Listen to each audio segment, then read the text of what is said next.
So you're staring at that aging piece of equipment in your facility, right? And you are probably wondering just how much longer can we keep patching this thing together? Look, it's a completely universal business headache. Your equipment gets old, it starts breaking down, those maintenance costs just keep creeping up. And meanwhile, shiny new technology is hitting the market promising to do the exact same job twice as fast. You are left staring at a really tough financial choice. Do you squeeze just one more year out of the old reliable machine, or do you finally bite the bullet and upgrade? Well, welcome to this explainer on Module 7, Chapter 9, where we are going to definitively answer that exact question. Honestly, the best way to think about replacement analysis is like a heavyweight title fight. In one corner, you've got your old, existing equipment that has been getting the job done for years. And in the other corner, you have a potential new upgrade, fresh off the assembly line, just packed with new features. Today, we're going to learn exactly how to score this bout, step by step, using hard, undeniable economic facts, rather than just relying on a gut feeling. All right, here is our roadmap for today's explainer. We'll start with the replacement dilemma, then look at the defender versus challenger, move on to beware of sunk costs, followed by determining economic life, and finally wrap up with the final decision. Okay, let's dive right into Section 1, the replacement dilemma. When we evaluate an existing piece of equipment, it's so easy to think our options are strictly limited to just keep it or trash it. But you actually have 5 distinct choices on the table. You can simply keep it and maintain the status quo. You could abandon it entirely if that specific process isn't even needed anymore. You might replace it on the front lines but actually keep the old one around just for backup. You could augment the capacity of the current asset, maybe by putting a supplementary machine right alongside it. Or, ultimately, you can fully dispose of it and replace it with something completely new. But what actually triggers a replacement study to begin with? Well, it usually falls into 3 main buckets. Number 1 is physical impairment, meaning the machine is literally deteriorating, breaking down constantly, and just costing way too much to repair. Number 2 is altered requirements. Maybe your production volume suddenly doubled, and the old machine simply can't keep up with the pace. And number 3 is new and improved technology entering the market. Now, it's really important to note that reasons 2 and 3, the altered requirements and the new tech, are actually just different forms of obsolescence. The machine itself might run perfectly fine, but economically, it's completely obsolete. Moving right along to Section 2, Defender versus Challenger. Let's formally meet our contenders for this financial showdown and give them their proper economic titles. The Defender is your existing, older machine that is currently in use. It is literally defending its spot on your factory floor. The Challenger, on the other hand, is the proposed new machine. It's the alternative out there on the market that is looking to score a knockout and take the Defender's place. And when you look at the physical reality of this, the contrast is pretty wild.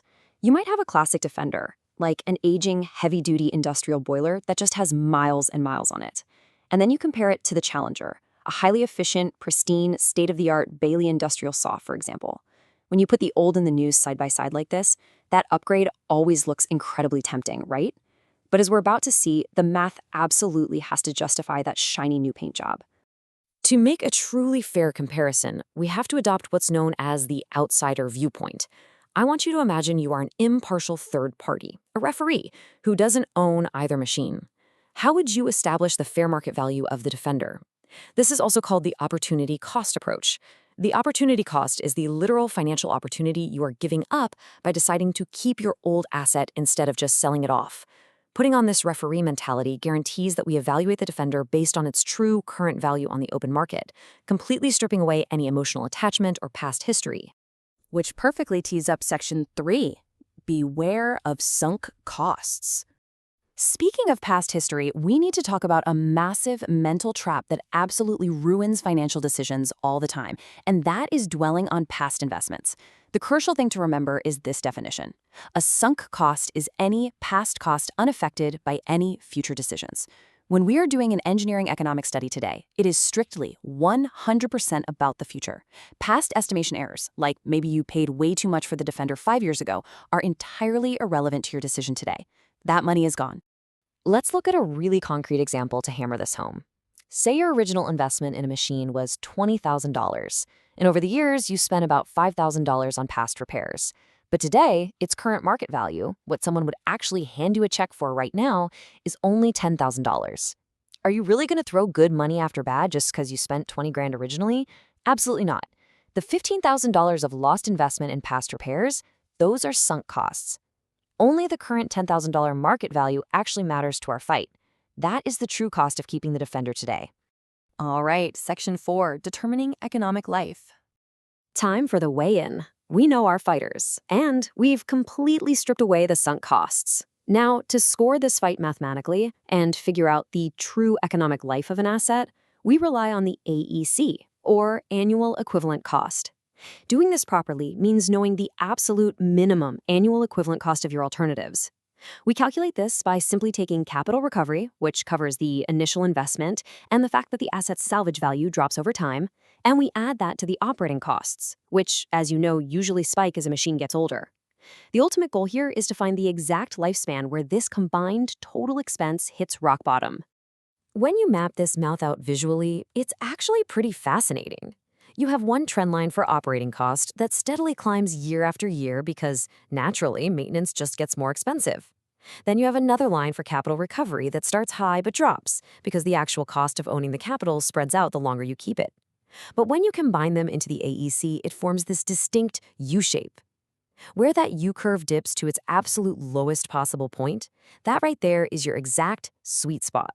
That is the economic life of the asset. And here is the kicker. It is very often much, much shorter than the actual physical life of the machine.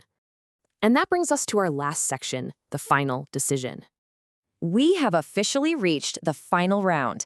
It's time to establish the ultimate decision rules under an infinite planning horizon. This strategy is governed by 3 very strict steps. Step 1. Compute the annual equivalent costs for both the defender and the challenger at their respective economic service lives. Step 2. Compare them. It's that simple.